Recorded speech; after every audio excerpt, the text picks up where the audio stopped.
Better like this, right?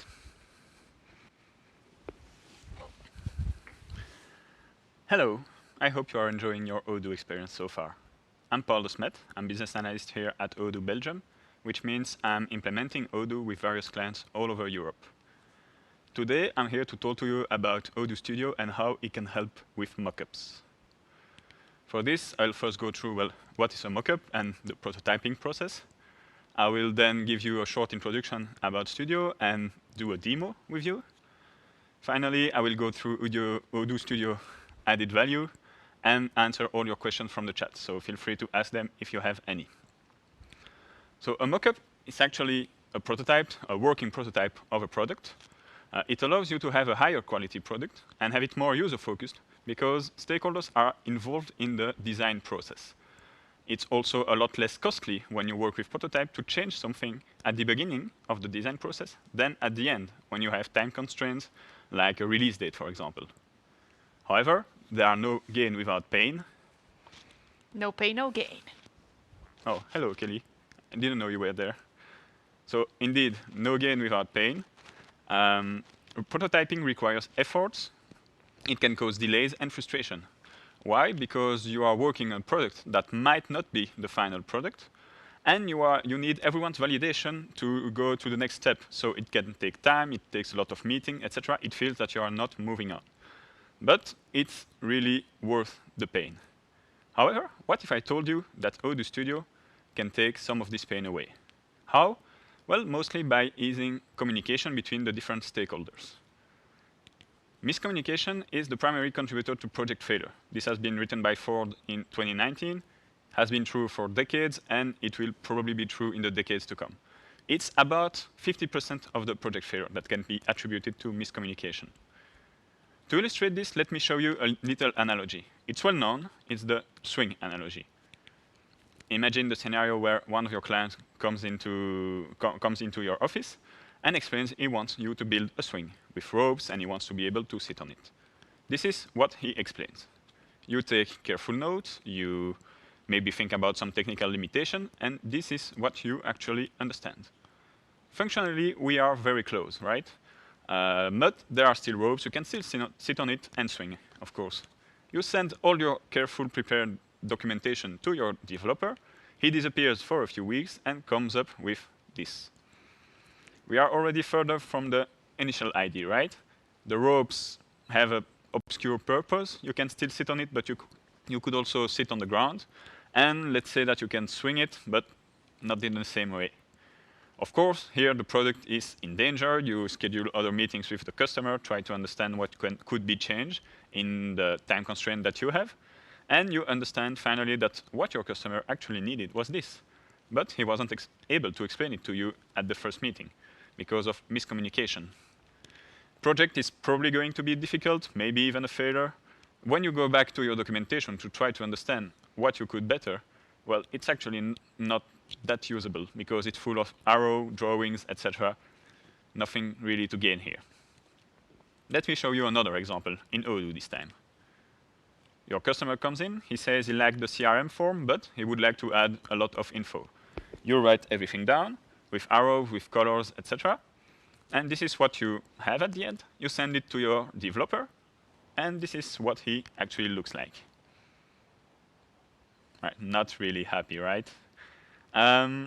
He will start to code from a random arrow to another one, and he will probably realize halfway through that he needed to prepare a dependency at the beginning, and he doesn't have time to change it anymore. So it's probably doomed again. Here's where Odoo Studio comes into play. For those who don't know it, Odoo Studio is a tool that you can install on your database that will allow you to customize it. You can add fields, for example. If you want to know the favorite color of your customer, you can add a field for that on the contact form. You can modify the interface if you want to display more information in a view, or if you want to move existing field around, you can do it. You can also work on reports. So reports are all the PDFs generated by your database. So for example, if your accountant wants one more column on the invoices to display extra information, you can do it with Studio. Then, last but not least, Odoo allows you to create some basic business flows with automated actions. Nothing as fancy as a real development, but still you can ease human work in the database. But the best thing about all of this is that it happens without requiring any programming knowledge. I don't know how to code, but I know how to use Studio. Let me show you.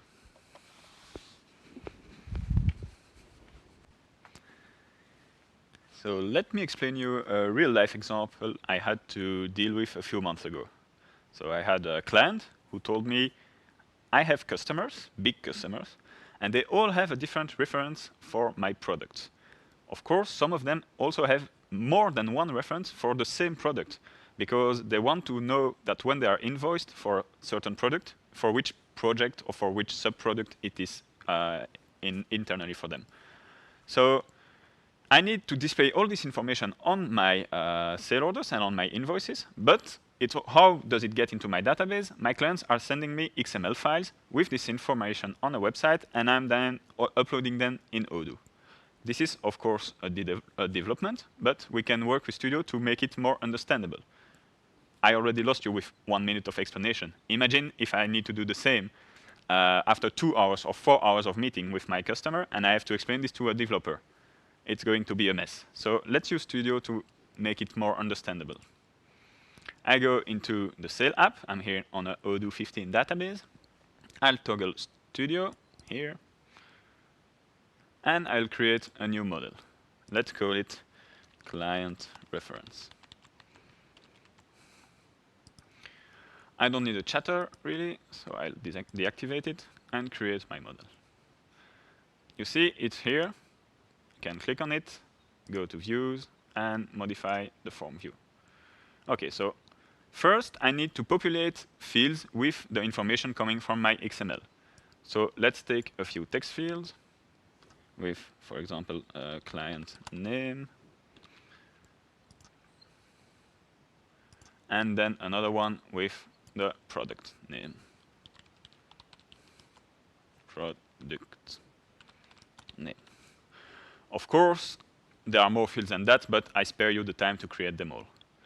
Then I need to do a matching with the data that is actually in my database. So let's add some many-to-one fields here with my client, my contacts,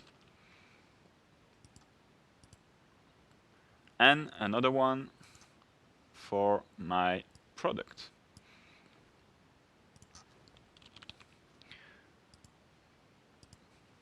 So now I can explain to my developer, OK, my client is going to send me an XML with information, and I want to do a matching from this information with what I actually have in my database. It's already functionally all right, but my client needs some more information as well. He wants to know the expiration date, because obviously it would be too easy that all those references stay the same over time. No, his clients are changing references always based on the project they are working on. So let's call this one expiration date. Easily. And I also want to be able to see if my synchronization between my matching here has been done correctly. So let's take my another field and make it a checkbox here, so I can know if the synchronization is done. And I'm going to call it, well, synchronization. Synchronization. Here. Then finally, I will rename this head field to reference, because this is what this is about. I need to have a reference. Data is loaded into my file. I do a matching. And if the matching is done correctly, I want to toggle this. I will make it a toggle button, so it's a bit fancier. You can modify it easily. And let's have a look at what it looks like. Easy peasy, lemon squeezy. Thank you. So here, I'm going to write a reference. And then a client name, my product, a product called product. Say that this reference will expire at the end of the year. Then I need to explain to my developer, OK, I need a matching to be done on these fields with data we have in our database. So here, select Paul-de-Smet, my contact, and my product. If the synchronization is done right, I want it to be toggled here. so I can have a look easily at which references is synchronized and which is not. I save this. It's already good enough for my client, but let's go a bit deeper. I toggle Studio again, and you saw that client reference is here at the top of the menu. So let's change the menu and move it to our product tab, so I can find it easily. Then I want also to be able to search on my client and on my product. So I look for client, I add it to the search view, and on product. Let's add it here. I also, of course, want to be able to group my references based on my contact and on my product. So I can see all the products for which this contact has a reference, or all the references with my various contacts for one single product. Finally, I also want to modify my list view, because this is the view I will use most of the time to see all the information. So currently, I only have the reference, but let's add our contact here, our product here. And then I also want to be able to see if this reference is synchronized or not. So let's look for the synchronization field, put it here at the beginning of the row, and let's also rename it to status, so I can know that it's synchronized or not. It's a bit clearer to explain what it means. See, I modify it on the fly. It's super easy. Let's close this, go back here. I enter sales. I can go to product. I see that my client reference is here. I have a list view with all the information I need, the status at the beginning, and I can group on contact or on product. See, that's already, well, really good enough for my customer. But let's go even deeper, because he needs to display this information on his quotations. Let's go to quotation, open this one, and toggle Studio. So I want to display this reference here near the description. I'll open here the list view and find my reference. Sorry, I need to do it with a many to one field. It's not existing here. Do my reference, client reference, I confirm it, and I put it here. If I close this, I edit, and I see that I can select my reference is in the list of references. Neat, right? Save this, and also, okay, now it's in my database, but I also need to display it on my PDF that I'm sending to my customers. So open Studio, go to reports, the quotation. Let's add a field here near the description, and we are going to add the reference and then the displayed name, so the title of this reference. And you see, this is the product I could print, the quotation I could print with my reference written here. Easy, right? So, I need to change this.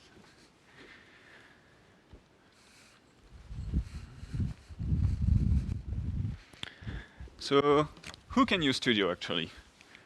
Well, a bit of everyone, because it's so easy to use. Your customer can do some Studio himself. He can do a workshop with his accountant, for example, to see if he needs extra fields on his invoices.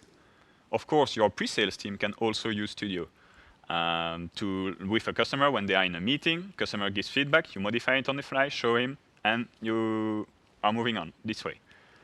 You can do it like I did here as a project manager. You put the requirement for the developer in the database so you can explain it to him easily. It was a lot easier to understand after my modification with Studio in the database than when I explained the use case to you, of course. And all of this without requiring any programming knowledge. This is, I'm repeating myself here, but this is the most important thing about Studio. So to sum it up, let's go through Odoo Studio added value. First, it's fast. In a few minutes, maybe a few hours, you get a working prototype done. It allows you to be agile during your meeting with your customer. He gives you feedback, you modify it on the fly, you show him. It's live. Imagine the same process without Studio. If your customer gives you feedback, you send it to your developer. Developer makes a working prototype. You schedule a new meeting with your customer, show him go to the meeting, show him the demo, and if he likes it, good, but if he doesn't like it, you are back to the developer, and then back to scheduling a new meeting, then back to the feedback. And it can take weeks. Here in Studio, it only takes one single meeting. It's also functional. You can stay focused on business flow, and you don't have to think about technical limitations or how you are going to implement some functions. You can here keep your mind on what matters for your customer. Finally, it's clear. Everyone can validate the project and has a better overview of what would be, and not like it would be with drawings and arrows, etc. No Odoo Studio. Just pain, no gain. Indeed. So that's it for me. I hope you enjoyed this presentation, and I hope that you will do mockups with Studio. I'm here to answer all your questions, so feel free to write them in the chat.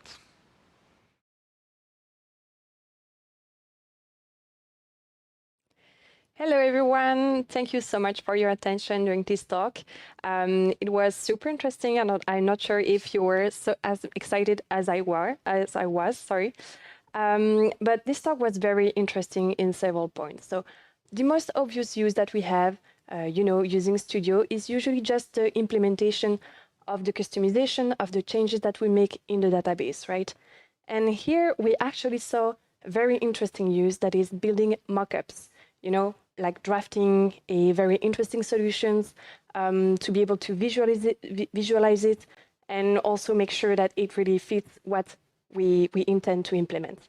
So, let's bounce on the Q&A and see a little bit about the questions that we have. So I see that Eugene Bratsky has a very interesting question about how we can, remove the customization that we made. Yeah, we already had some elements of answers in the chat, but if you really brought a lot of customization on a model and you want to start from scratch, you can go to the technical menu, you search for the views, and there you can look for the view you actually modify, so the model where you put every customization. And then in this view, you can find a tab with the inherited views, and there you will have one created by Studio. So basically, when you do something with Studio, it creates an inherited view with some code, and you can delete this view to basically get back to the standard factory-based view from Studio for this model. So you can just delete the view if you want to start from scratch. Yes, so that's a very simple solution. I hope it will help Eugene here to better, fix his customization, his database. And I guess I actually have a few questions of my own, if you don't mind. I guess the first one would be, how can you make it good to have development and customization coexisting in the same database? Is that something that is possible? Is that something that is easy to set in place? Actually, the studio and the customization do not work well together when they are applied on the same model. So don't try to add fields with Studio and then don't ask your developer to do something with the fields you added with Studio. So there is no problem if you create a whole new development with a business logic, for example, in CRM, and then you add another field on the contact model, on the REST partner model in the contacts. Mm-hmm. So that's not a problem, but do not mix them together when you work on the same model. Okay, so that's not something that will work well then? No, okay. Your developer will not be happy because it will be a lot more difficult for him. He will prefer to start from scratch and basically create the fields that you did with Studio. He will create them back with in Python. And is that something that you actually see a lot? People trying to make that coexist and, leading to sometimes to issues? Not that much, because usually developers are loud enough to make it clear that it's not that easy. But yeah, try to avoid it. Okay, perfect. It's a very good lesson to know and to learn. I also have a question. So in your talk, you really demonstrate a lot of possibilities on how to use mockups to draft your solutions. But what would be some limitations that you can think of? Limitations? Well, as I said during the talk, you cannot implement a difficult, like a intricate business logic with Studio. and you cannot do any computing. So you cannot ask to take like 10% of the price plus 5% of something else. This is something you can't do. But here, in regards of mockups, I don't think it's necessary to implement any business logic, because the whole point of this workshop here is to try to make it clear for your developer. So you don't need to implement the business logic. It has to be visual. All right. So basically, what you're saying is you don't have to go that deep for mockups. You don't have to make like compute fields. No, keep it as simple point, as right? possible. Yes. For everyone involved. Okay, perfect. Have you already presented a mockup yourself? Yes. Well, the story I told you during the talk was actually something I had to do. So I had to create a mockup and then present it to the developer when we worked. When I worked and I had to implement it for my client. And how easy was it for you to present it? What was the added value of a mockup versus, basic sketches that we often see? Well, it's a lot, as I said, it's a lot clearer, but it's also surely less costly to realize, for example, that a field is not at an correct and at easy place.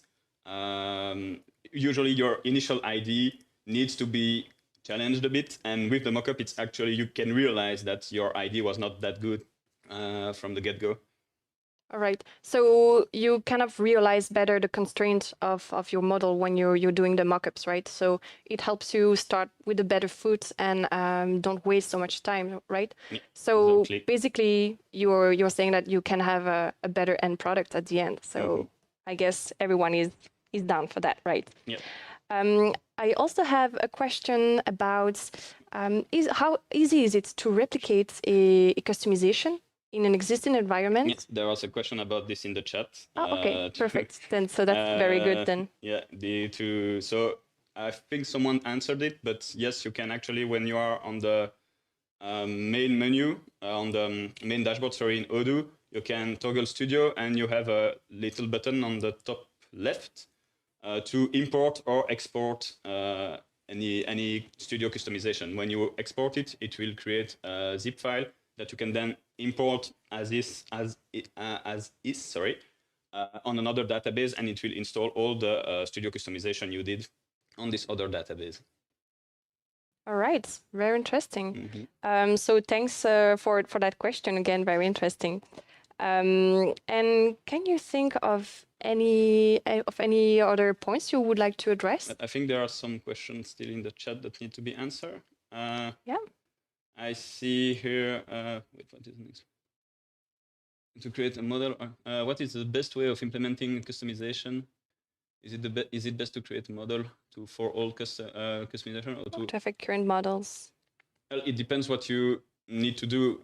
Creating a model is not it's not better or worse than not doing it, because, for example, if you want to customize fields on your contact form, well, of course, you are going to work on the contact model. If you need to create an entirely new object, then you will create a new model. Just like I did in the example video, my customer needed to have like a code for each article, and each of those codes had to be unique and have characteristics, etc. So it was a whole new model that I needed to create for each product. But if it's just a characteristic you want to move to change on an existing product, just do it on an existing model. You don't need to reinvent everything when it's already done.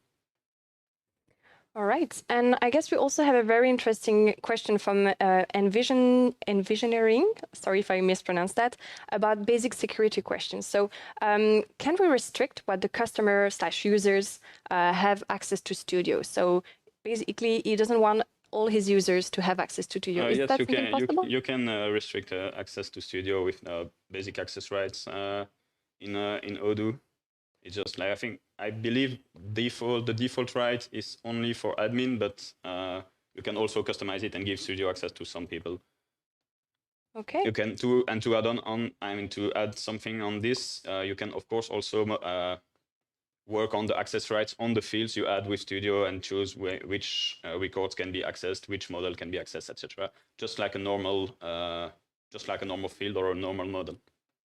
All right. And I also see that Mahamad has a question about, is it possible to change text fields to many-to-one without removing the text field data? Is that something that speaks to you? I mean, you can change the type of a field, but depends here what you are actually trying to do, because if you are just changing the type of a field is possible, but if you are like, if here, in this case, you would lose some functionalities because you would be restricted by the fact you are using a many-to-one. So it depends actually what you want to do. All right. So very interesting question from Duane Stanton about how will be the V14, customization be handled during the migration, the upgrade to the V4. So it's not an issue at all to upgrade version. It's going to be maintained? Yeah, everything. So whatever you are doing in Studio is going to be maintained. It's in the migration process. It's included in your pack if you are on the enterprise, if you are enterprise client. So you don't have to worry at all about this. Studio customization are upgraded. The only thing you have to worry about is if you inject any custom lines of codes. If you do this, then it might mess up with the upgrade, and we can then maybe deactivate some Studio views or Studio customization you did. So basically, very flexible, in provision of this migration, this upgrade, that we're going to do to V15. So thank you very much. I think that was very interesting. We had a lot of questions. We are coming to the end of this Q&A session. I see that we have a last question about the best way to export customization. If you want to address that real quickly. I think we are. Or we don't have time. Okay, sorry. Sorry for that, and thank you for your attention.